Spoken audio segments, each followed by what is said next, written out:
abasifuri rero buriyo tuyivuze niba inzika ikomeye ku basifuzi umwana mvuze yewe nitonda guhura nzabireka ushobora no kubeshya none ndabeshya imisifuri yagenze neza amana igice cy'ifaranga uretse Heroes Coffee ari wambwe kibaguha gafi baguhe na rogi 25 abantu badusuzuguye ibi bintu mukora Imana yo mu ijuru izaba hano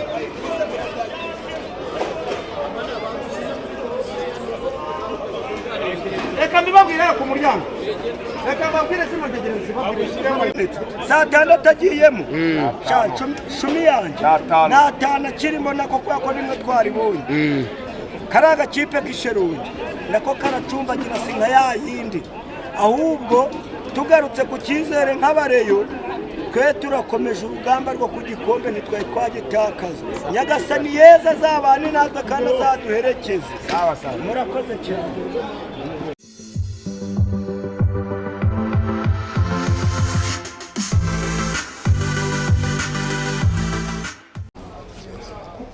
icyizere ngo tese niyo ruke nayo nyine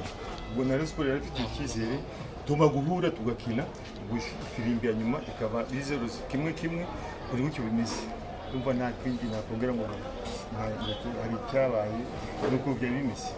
kocha dusubira inyuma ho gatoya mu buryo bw'imikinire yawe igice cya mbere wabaye nkaho ukinira inyuma ariko ugacongera ku mipira miremire usa nkaho wataka ari nabyo mu gice cya kabiri n'uracho kubitwa ubona igitego za tactique kumva murahindi imibarize kabisa ni sawa bivuga ngo igice cya mbere abana baje ubundi ikipe twakinishe nayo ntabwo yaruzuye neza nubwo twasanze muri effectif etenseri ifite ikibazo aho twapfuye kuremarema bivuga ngo abana nibwo bwa mbere bashobora kuba bakina match ya Rayon Sport na public nkana gutya nabyo ni ikibazo aba ari ikibazo mu mitwe y'abakinnyi nubwo twahataga gusa tugahata niyo mpamvu none abana barebye bakinnye iminota 30 batari batsindwa basanga kumbi by'abintu twabye nibyo bahindura barakina gutyo nabyo ngo ni tactique se nubwo ngo bakinnyi bakoreshe nitwe twabikoze ko natwe ibyo dukora hari hanze dukora ibyo bita animation rero ntabwo ari guhagarara nuko anima nyine abakinnyi babyira ko bakiko bahagarara ko bahagarara bituma urangiza match wanasaraye coach félicitations kuri match mwakoze ya Mukura bitego bitatu mwongeye kunganya na Rayon Sport mwafashe Tenseri bisa naho itari ahantu heza ariko akazi kanyu ubu karagaragara sa numfasha mu buryo bw'imikinire noneho ni ibihe bintu wasanze bitari ku murongo nakaye kazi wakoze swate ushaka kwa kari mu bakinnyi wahinduye ababanzaga mwenda ukagira abo hindura swate wenda cyari ikibazo kiri mentale hari icyo wenda ubuyobozi bwagufashije nakaye kazi mukoze muri Tenseri mu gihe gito ku buryo byibura abantu babona ari ikipe imaze kwa stable mu kibuga yatanga akazi ko ari we wese nuvuga ngo icyambere ni burya abantu bose ntabwo bateye kimwe ntabwo bayobora ibintu yego kuvuga ngo umutoza wari uhari Imana imbabarire ntabwo ari kumunegura ntabwo ari iki yari afite ikibazo cyo kutabana n'abakinnyi neza cyari cya mbere ikindi cya kabiri muri recruitment za Tenseri ntabwo zabaye nziza kuko usanga hari imyanya imwe n'imwe turaho abakinnyi bikaba ngombwa tugomba kureba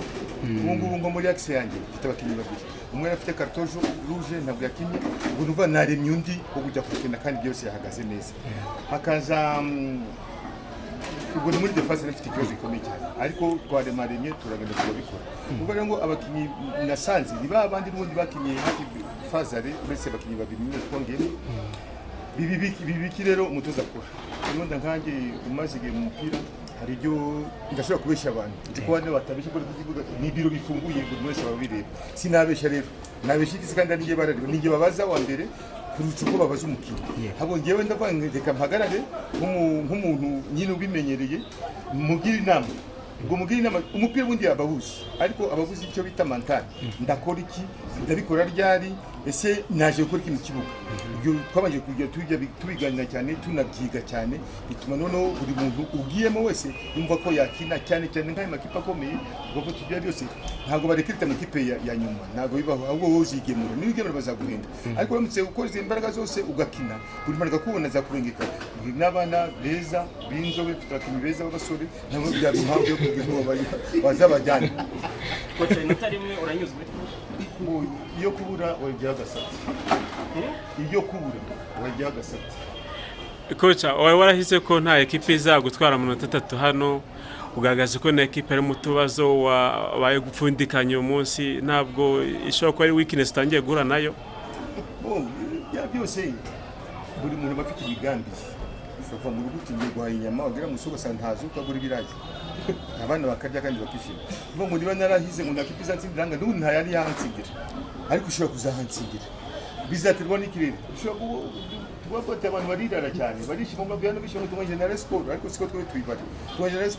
Sport ni ikipe ikomeye n'ibiki ariko nyamara tuze mu kigo ikipe zose zingana ubwo rero ngo niwe ndagewe niba akomeza kumva ibyo mbabwira ye nk'umujyanama yewe mba ndi umujyanama wa komite nuko wabwita sitabyemera ndamuze mbabwiye ntidukeneye ntibagikure ubwo rezita zizaba mbi kandi nyuma bazava ngo nibeke ariko niba ngo dushaka iki nkuko bategura match ya Sport abariko dutegura ni match ya Rutsi ndumva nta cyatuma tudatsinda coach okay twabonye wiramanta cyane imisifurire muri rusange hari icyo wabonye wenda kitagenda neza imisifurire rero buriyo tuyivuze niba inzika ikomeye ku basifuzi umwana mvuze ngewe nitongra guhura nzabireka ubu ushobora no kubeshya none ndabeshya imisifurire yagenze neza ndabeshya none mbigeze gute rero bwacaka bire cyo ngo duhure nabo maze ndavuga ngo ndabanga ngo mbigeze gute byagenze ndetse umupira kurangiye byagenze neza nawe se we nawe mu mutima we agomba ko atatwije ariko bose umusifuzi ejo nabonye rwasamanza ariko ndamusibira imigisha kwa Nyagasani ngo ariko yakoze nanjye ndabona yakoze basi Imana imufashe hanyuma coach hagati mu mukino tuganireho neza cyane kugira ngo maje no kwafasha no dusobanurire Rayon Sport yakorohehe wehe ni washyize imbaraga nyinshi kugira ngo ibashe kubitagutsinda igitego wenda byo ashaka ubundi Rayon Sport yaje ifite amakuru yacu neza ira pressing dukora tugitangira umupira kwazi umupira mbere nari ntambaraje mbona batugeze mu goro mbona ni korona burya hajye ntiba yadutsindira igitego kandi igitego yakwa birangiye so ko byagendaga rero umupira ugenda ukura niko n'abana bijya muri match none ikizere bituma Rayon Sport isa nkaho nayo irekuye ariko hari akantu gatoya dusoza nshaka ko dusobanurira usibye nk'iyi minota 5 ya mbere nyine babaye nk'abakora navuga ngo uburyo bwo kusatira benda kubona igitego nyuma ahantu tumenyereye ikomeye cyane ni uburyo isora imipira mu mpande siri kuri couloir ya Basane umusore wambara 18 ufite ama20 wablotse Rayon Sport ku buryo yaje no kwisanga igiye gukina 4-4-2 ishyiramo abanimero nefu babiri noneho inatsinda kuri baro y'umuterekano nyine kuko gusora umupira hasi byari byanze ndashaka kudusobanurira ni etude mwagize umwanya namwe wo gukora kuko ntidutinde ku bwiza bwa Rayon nawe kame mu hari etude wakoze yo kwihagarika twajije yani muri iyi match ari giye natwe twigicamina mbere twafite abana batabiga tujikira nyinshi bakenaga muri defense ntabwo barakira nyinshi cyane none uba ngo ni mission mwagenda nawe ndozosubira mu kibuga none nizite ukosa byawe nawe ubwirizo gende ubitogenda ariko ntabwo twabwiye umunsi tumaze tubwira uburyo byose bafite abakinnyi beza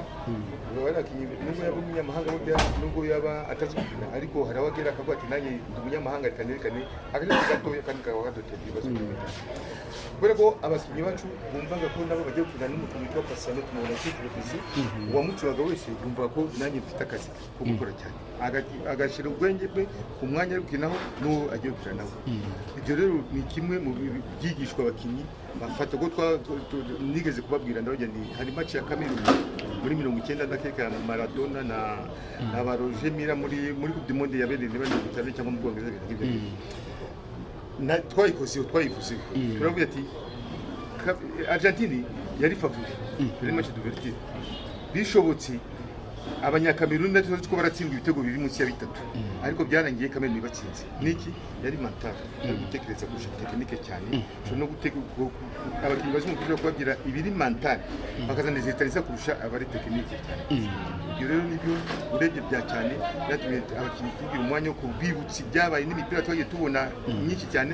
kayibigishaho nubwo batayibona ariko rimwe namwe ariko tuba dufite utuntu two kubereka bakabibona bati nanjye kuri ntabanguriye mbereze mu rugero rwa Maroc ni ya kabiri cyangwa muri Coupe du Monde kibibuka neza ejo bundi Senegal na Congo zaratsinze nubwo babibona nabyo bari twari kuri televiziyo natwe ejo dushobora kugura kuri televiziyo natwe ibyo nibyo ngenda mbigisha hamwe n'ibyo ariko nkarabikwa ko turi umwanya mubi muri championnat no gushaka kuzamuka turarwana ariko ntabwo ubu ngubu ko tuneze ubu ngubu ntabwo dufite amahirwe menshi nka 30% no kutamanuka. Merci. Il a manqué beaucoup de choses, individuellement et collectivement. Je l'ai déjà dit à la mi-temps aux joueurs, il y a des attitudes qui ne vont pas plus du tout. Je pense que quand on oublie les fondamentaux, on se retrouve en difficulté. Et là, on a pensé, en tout cas certains ont pensé qu'ils allaient être les sauveurs de l'équipe et ont trop individualisé leur jeu en pensant qu'ils allaient faire des différences. Alors, c'est une équipe qui défend très bien, qui est très bonne dans les duels. Et donc, c'était pas du tout la solution. Donc, ça s'est pas amélioré en deuxième mi-temps. Voilà, c'était un match très décevant. C'est un match très décevant dans le jeu, dans les attitudes, dans les circonstances, parce que comme vous venez de le dire, on avait peut-être la possibilité de se rapprocher aussi des équipes de tête.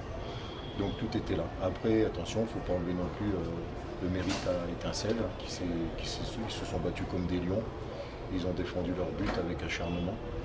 Mais quand on est contre ce genre d'équipe qui joue assez bas, qui joue assez regroupé, il est évident qu'avec un petit peu de bon sens, on se rend compte que la solution n'est pas individuelle mais elle est collective. Ben, nous justement on a manqué de bon sens. Donc voilà, après il y a encore du travail, il y a beaucoup de travail. Quand on dit qu'on a de l'ambition, c'est de l'ambition au quotidien. C'est de la régularité dans les résultats. C'est pas une fois de temps en temps. Parce que la performance, elle ne s'invente pas, elle ne tombe pas du ciel. Et elle doit surtout être régulière. Donc autant les matchs nuls qu'on avait pu faire contre Al Hilal précédemment, et même à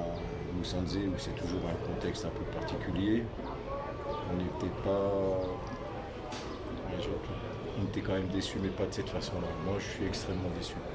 de par le résultat, mais c'est presque pas ça le plus important. C'est l'attitude qui m'a vraiment beaucoup dérangé, l'attitude de certains.